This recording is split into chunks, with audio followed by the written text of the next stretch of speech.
तो फटाफट आप लोग जुड़ जाइए। आज हम लोग एक नया अध्याय शुरू करेंगे। क्लास ट्वेल्थ क्लास ट्वेल्थ है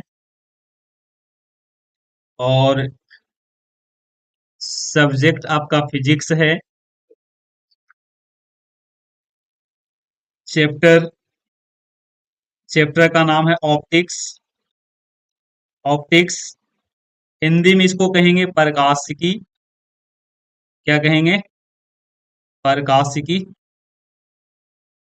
यहां से आपका पेपर में 14 अंक में आवेगा। कितना अंक में आवेगा? 14 अंक में। तो सबसे पहले यहाँ पे हम लोग देखेंगे प्रकाशिकी और प्रकाशिकी के प्रकार के बारे में। तो प्रकाशिकी का मेनली यहाँ पे समझना होगा कि स्टडी ऑफ क्या? Study of light and its related phenomenon. Phenomenon इसमें प्रकाश और प्रकाश से रिलेटेड जो भी घटनाएं होंगी उन सबका अध्ययन किया जाएगा। ऑप्टिक्स की अगर बात किया जाए तो ये दो प्रकार के होते हैं। ऑप्टिक्स जो है ना, ये दो प्रकार के हैं। एक का नाम है रे ऑप्टिक्स और एक का नाम है wave optics. Wave optics. Ray optics का हिंदी हो गया किरण प्रकाश की और वेव ऑप्टिक्स का हिंदी होगा तरंग प्रकाश की। तो चलिए आगे बढ़ते हैं।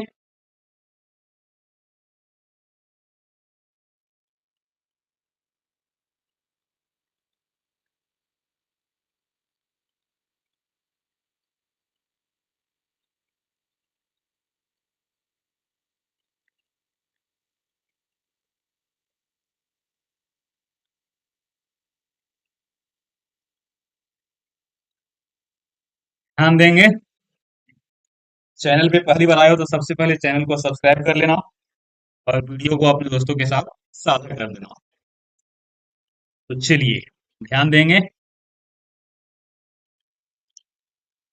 ऑप्टिक्स, इनका जनक जो है फादर ऑफ ऑप्टिक्स कौन होगा? तो हमारे सर आइजक न्यूटन। राइट। यह एक प्रकार के यह एक प्रकार के ऊर्जा का क्या है? ऊर्जा का रूप है। जब किसी वस्तु पे क्या होता है? वस्तु पे पड़ेगा तो पड़ने के बाद वस्तु को देखने योग्य बनाता है। देखने योग्य बनाता है। देखने योग्य बनाता है।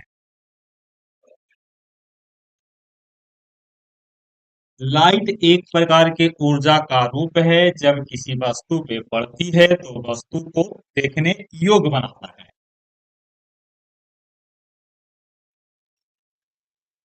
प्रकाश एक विद्युत चुंबकीय तरंग है।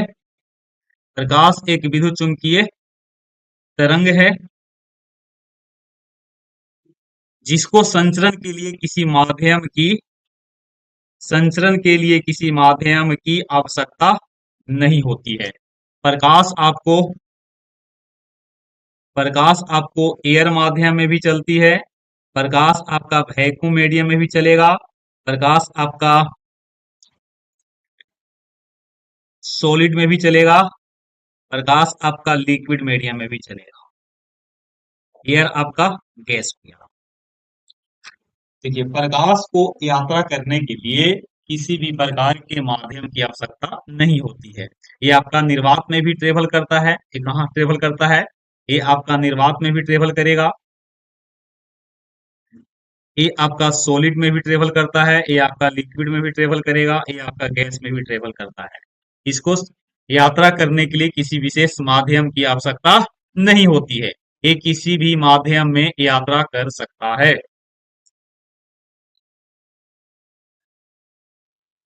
प्रकाश आपका अनुप्रस्थ तरंग है, कैसा है? अनुप्रस्थ तरंग है, ये भी याद रख सकते हैं। प्रकाश हमेशा सीधी रेखा में, सीधी रेखा में क्या करती है? सीधी रेखा में गमन करती है। प्रकाश हमेशा सीधी रेखा में गमन करती है।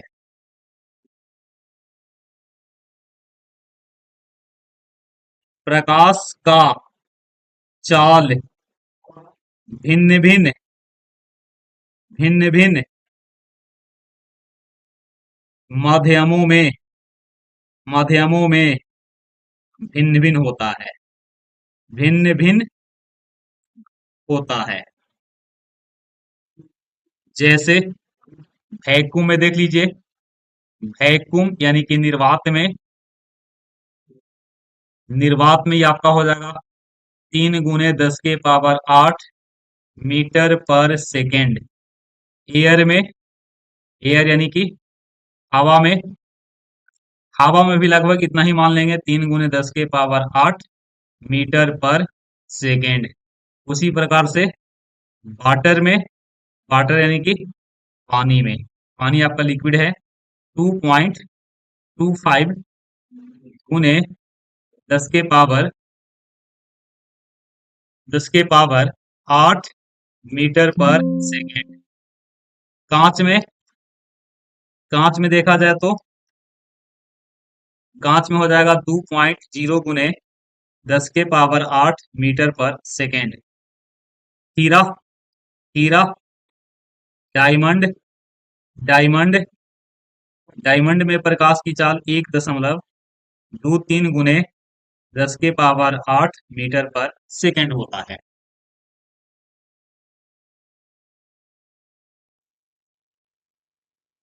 कुछ अलग से भी आप इंफॉर्मेशन ले सकते हैं। नोट, अपवर्तनांक ऑफ डायमंड बराबर 2.42 और क्रिटिकल एंगल ऑफ डायमंड बराबर होता है 24 डिग्री, लगभग बोल सकते हैं 24.2 होता है। अपवर्तनांक ऑफ एयर बराबर कितना होगा? 1 होता है, एयर का अपवर्तनांक 1 होता है। अपवर्तनांक ऑफ वाटर बराबर 1.33। कुछ और भी इंफॉर्मेशन ले सकते हैं। सूर्य, सूर्य की प्रकाश, सूर्य की प्रकाश, सूर्य की प्रकाश को पृथ्वी तक, पृथ्वी तक आने में, आने में 8 मिनट 20 सेकेंड या 16 सेकेंड का समय लेती है। एनसीईआरटी बुक फॉलो कर रहे हैं तो 8 मिनट 16 सेकेंड, किसी और बुक को प्रेफर करेंगे तो 8 मिनट 20 सेकेंड। सूर्य से, सूर्य से पृथ्वी की जो दूरी होगा वो आपका कितना है? वो है 15 करोड़। कितना है? 15 करोड़।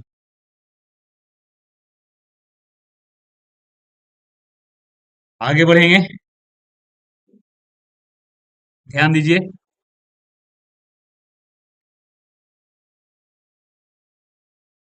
प्रकाश के चाल को, चाल को सबसे पहले, सबसे पहले रोमर ने मापा, रोमर ने मापा, रोमर ने मापा।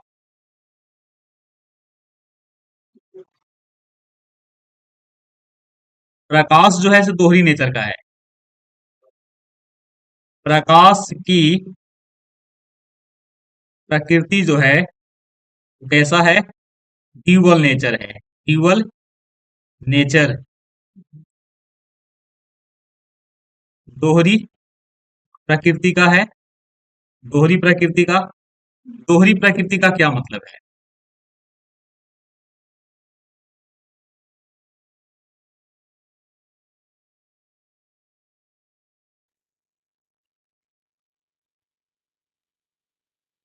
हम्म, हम्म,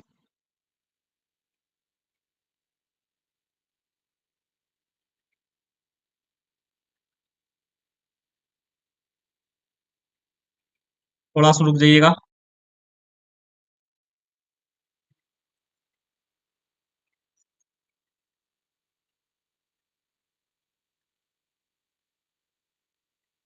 nature of, nature of light, nature of light, इसका आंसर है ड्यूअल नेचर, ड्यूअल नेचर, दोहरी, दोहरी प्रकृति। इसको अगले पेज पे समझते हैं, आप इसको स्क्रीनशॉट ले सकते हैं। आगे बढ़ेंगे। ड्यूअल नेचर,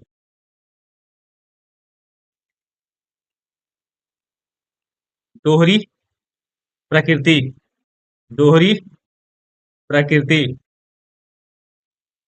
तो लाइट है ना, लाइट, लाइट में जो फोनोमेनन है, लाइट में जो फोनोमेनन है, लाइट में जो घटनाएं हैं, लाइट में क्या है, यानी कि लाइट से संबंधित जो भी आपका घटना होगा, प्रकाश से संबंधित घटने वाली घटनाएं जो होती है, उसमें प्रकाश को दोहरी नेचर बनाता है। एक इसमें होता है particle nature, particle nature, particle nature, और एक हो जाता है wave nature, wave nature, wave nature. Particle का मतलब होता है कणिका सिद्धांत, कणिका सिद्धांत, कणिका सिद्धांत। अब एक होता है तरंग सिद्धांत, एक होता है तरंग सिद्धांत।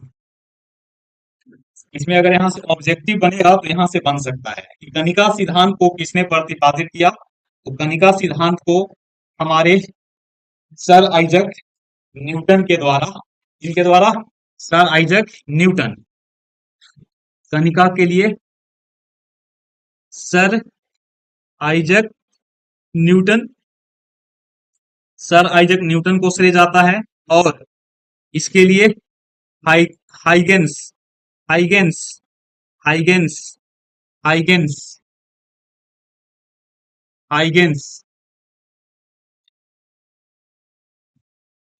पूरा नाम होता है क्रिश्चियन, क्रिश्चियन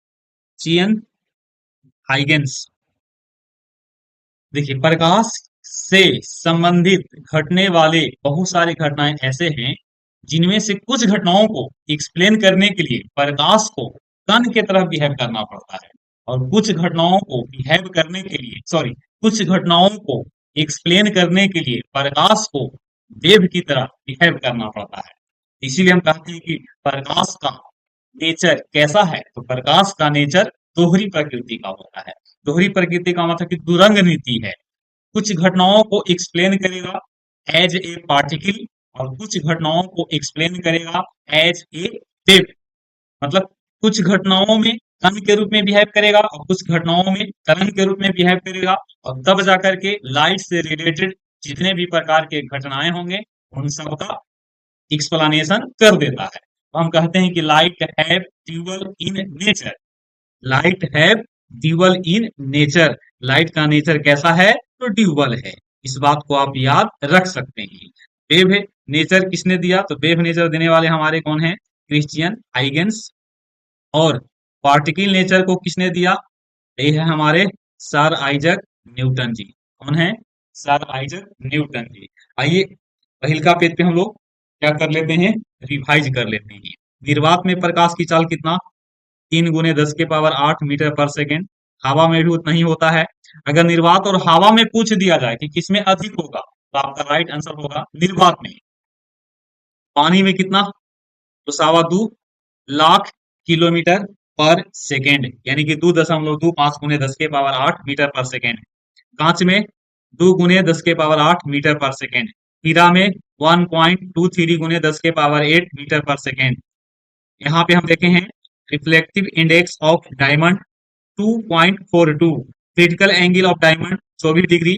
एयर का कितना होगा अपवर्तनांक 1 होगा। वाटर का कितना होगा 1.33 होगा। सूर्य की प्रकाश को पृथ्वी तक आने में लगा समय 8 मिनट 20 सेकेंड, या कहीं कहीं मिलता है 8 मिनट 16 सेकेंड। सूर्य से पृथ्वी की दूरी कितना है, तो सूर्य से पृथ्वी की दूरी 15 करोड़ है। कितना करोड़ 15 करोड़। प्रकाश के चाल को सबसे पहले जिस व्यक्ति ने बताया या मापा उसका नाम है रोमर। प्रकाश की नेचर कैसा है, तो प्रकाश की नेचर जो है वो आपका ड्यूअल नेचर का है। ड्यूअल यानी कि दोहरी व्यवस्था वाला है, ड्यूअल नेचर का है। इतना आप लोग समझ गए होंगे बहुत बढ़िया से। वीडियो को अपने दोस्तों के साथ भी साझा कर सकते हैं, इसमें कोई किसी भी प्रकार के आपको शुल्क नहीं लगता है। आप हमें इस प्रकार से आप सपोर्ट भी कर सकते हो। तो चलिए आगे बढ़ते हैं, प्रकाश से संबंधित कुछ महत्वपूर्ण यहाँ पे हम लोग घटनाओं को देखेंगे। अभी हम लोग जो स्टार्ट करेंगे उसका नाम है रे ऑप्टिक्स। ये जितना भी कहानी चलेगा वो आपका किसमें चलेगा, वो आपका चलेगा रे ऑप्टिक्स में। इसमें चलेगा रे ऑप्टिक्स में चलेगा। तो चलिए यहाँ पे हम लोग देख लेते हैं कुछ प्रकाश से रिलेटेड इंपॉर्टेंट टर्म। जैसे कि पहला यहाँ पे जो फोनोमेनन होगा उसका नाम होगा प्रकाश का प्रवर्तन। क्या नाम है, प्रकाश, प्रकाश का परावर्तन, प्रकाश का परावर्तन। Reflection, reflection of a light, reflection of light. प्रकाश को, प्रकाश को किसी चिकनी या चमकीली, चिकनी या चमकीली सतहों से,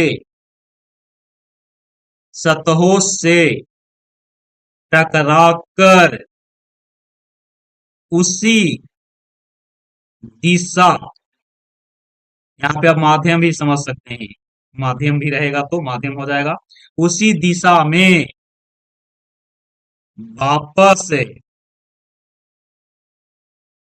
लौटना। प्रकाश का, प्रकाश का परावर्तन कहलाता है। प्रकाश को किसी चिकनी या चमकीली सतहों से टकराकर उसी दिशा में वापस लौटने की जो घटना होगा उस घटना को कहा जाता है प्रकाश का परावर्तन। क्या कहते हैं, प्रकाश का परावर्तन कहते हैं। जैसे आप यहाँ भी समझ सकते हैं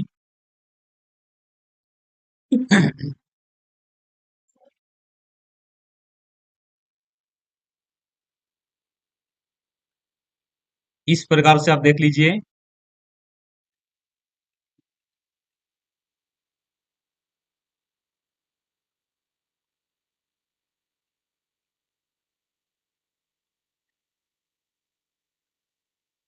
ये आपका दर्पण है जिसका नाम है समतल दर्पण। घर में ऐनक है ना, वही आपका दर्पण है।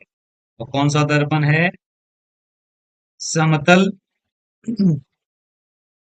समतल दर्पण। कौन सा दर्पण, समतल दर्पण। इसका नाम है आपतित किरण। क्या नाम है, आपतित किरण। इसका नाम है परावर्तित किरण, परावर्तित किरण। और ये आपका अभिलंब है। क्या है, अभिलंब है। तो देख रहे हैं कि प्रकाश के किरणें आया, अब आने के बाद यहाँ पे टकरा रहा है और टकराने के बाद उसी दिशा में वापस लौट जा रहा है।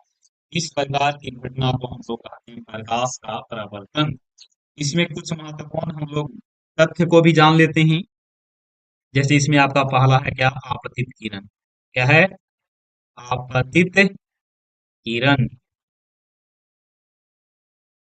दूसरा आपका यहाँ पे होगा परावर्तित, परावर्तित किरण। तीसरा है अभिलंब, तीसरा है अभिलंब। चौथा आपका यहाँ से हो जाएगा आपतन बिंदु, आपतन बिंदु। समतल दर्पण, समतल दर्पण। फिर आपका है आपतन कोण, आपतन कोण। लास्ट आपका होगा परावर्तन कोण। इतना सारा टर्म आपको जानना होगा। चलिए इन सभी टर्मों को हम बारी बारी से जानने का प्रयास करेंगे।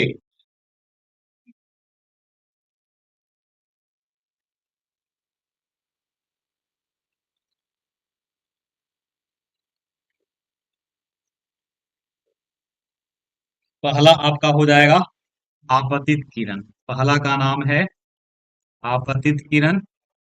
पहला का नाम आपतित किरण। पहला का नाम आपतित किरण। आ गया नया पेज पे।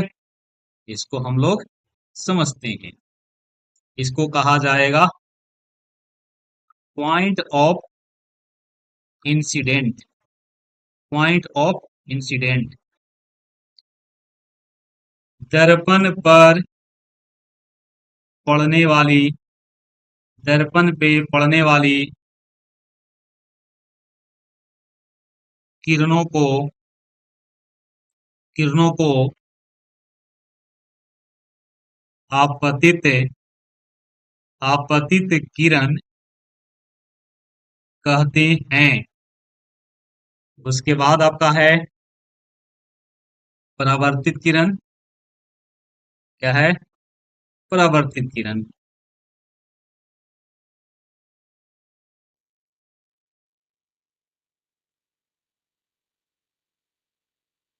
Reflected, reflected ray. सॉरी यहाँ पे मिस्टेक है जी। इसको कहेंगे हम इंसिडेंट रे। क्या बोलेंगे? Incident ray.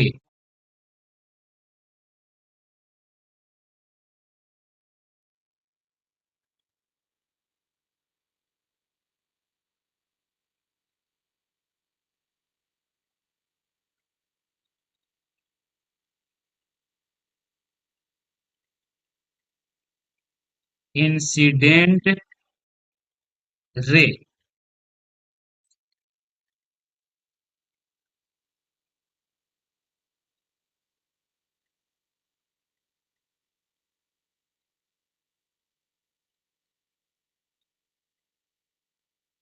दर्पण से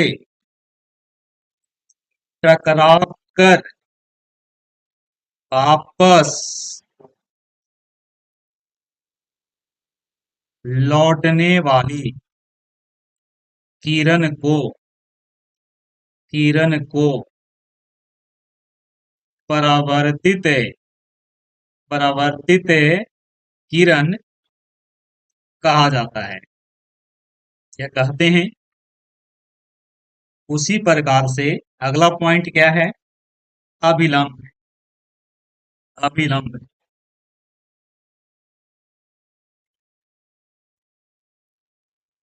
अभिलंब। क्या नाम है? अभिलंब।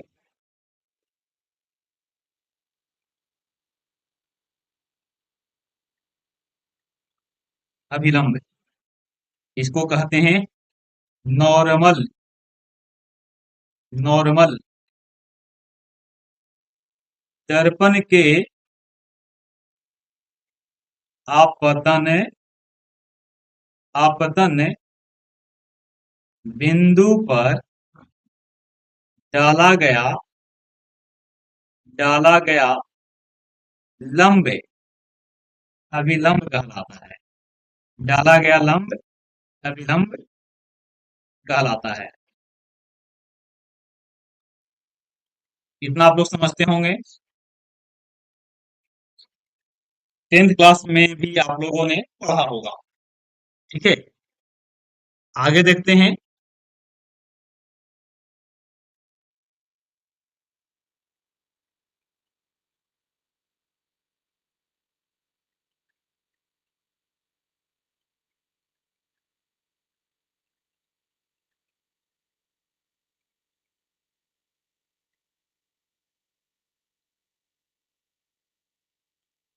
उसके बाद हम लोग देखेंगे आपतन बिंदु। क्या देखेंगे? आपतन बिंदु।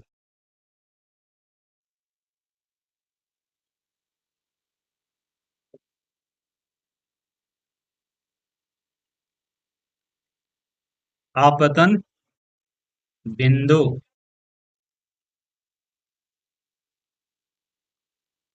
दर्पण का वह बिंदु जहां आपतित किरण अभिलंब तथा परावर्तित किरण एक बिंदु पर एक बिंदु पर मिलती है मिलती है। क्या कहलाएगा? आपतन आपतन बिंदु आपतन बिंदु कहलाता है। दर्पण का वह बिंदु जहां आपतित किरण अभिलंब तथा परावर्तित किरण एक बिंदु पे मिलती है, वही आपका क्या कहलाएगा? वही आपका आपतन बिंदु कहलाता है। यहाँ से आप इस प्रकार से भी देख सकते हैं, इन्हें से ई आया, इन्हें से ई गया, और यहाँ से हमने इस प्रकार से ई जो बिंदु है ना, यही बिंदु ई आने वाला किरण का नाम आपतित किरण, इसका नाम परावर्तित, और ये आपका विलंब है। ये बिंदु जो है, इस बिंदु का नाम होगा आपतन बिंदु। इसी को कहते हैं इंग्लिश में पॉइंट ऑफ इंसिडेंट। क्या बोलेंगे? Point of incident. ये दर्पण है, तो दर्पण का ए वाला नीचे वाला सरफेस जो है, ये आपका कलाई किया हुआ रहेगा। कलाई कलाई किया है या कलाई किया गया है।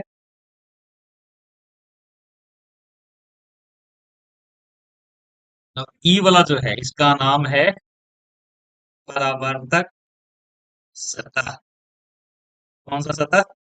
परावर्तक सतह।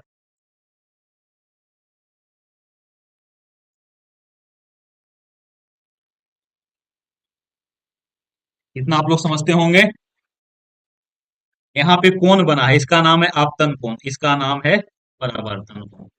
इसको भी हम लोग समझ लेते हैं। क्या यार, परावर्तन कोण।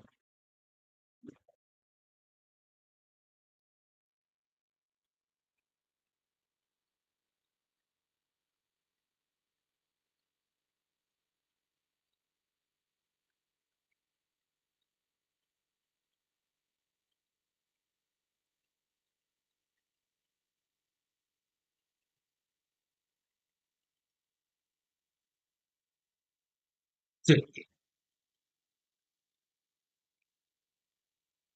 परावर्तन कोण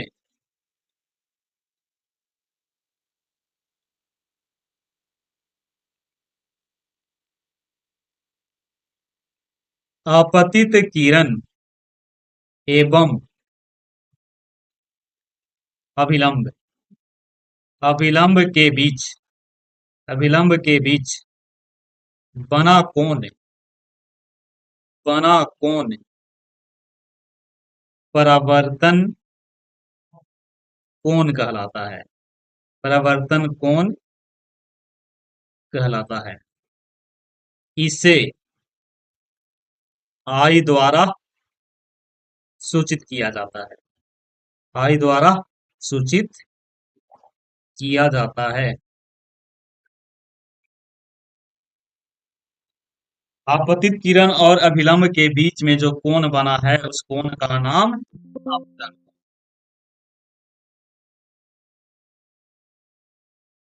उसी प्रकार से हम लोग देखेंगे परावर्तन कोण। इसका भी परिभाषा उसी प्रकार से बनेगा। परावर्तित परावर्तित किरण एवं अभिलंब अभिलंब अभिलंब के बीच बना कोण परावर्तन कोण कहलाता है।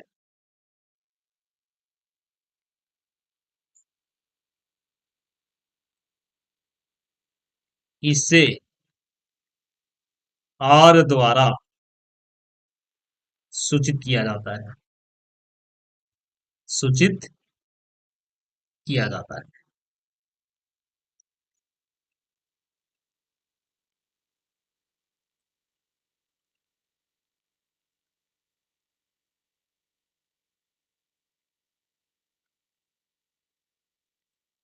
अब देखेंगे हम लोग किरण पुंज। किरणों का जो क्या होगा, झुंड होगा, समूह जो होगा, किरणों का समूह किरण पुंज कहलाता है। किरण पुंज कहलाता है। तीन प्रकार के होता है। कितने प्रकार के? तीन प्रकार के। पहला समानांतर, दूसरा अभिसारी, तीसरा अपसारी। जो एक दूसरे के समानांतर हो। अभिसारी का मतलब कि जो एक बिंदु पर आ रही, एक बिंदु पर आ रही हो।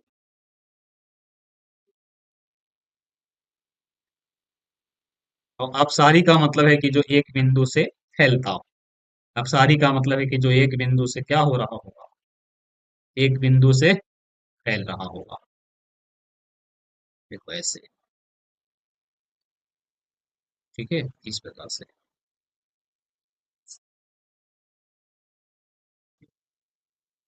अब हम लोग देखेंगे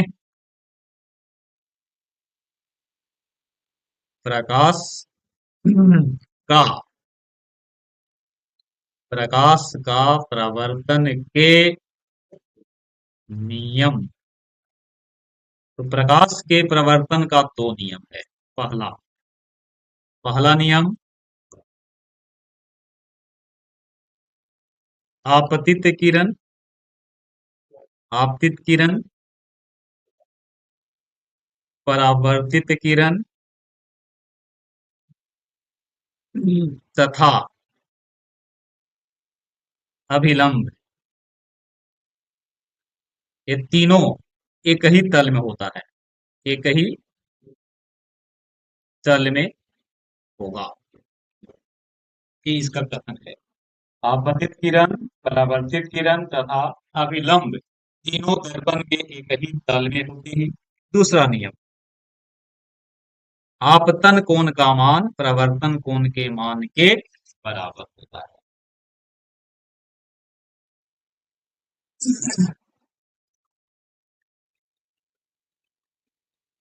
चित्र से भी समझ सकते हैं इस प्रकार से, है ना।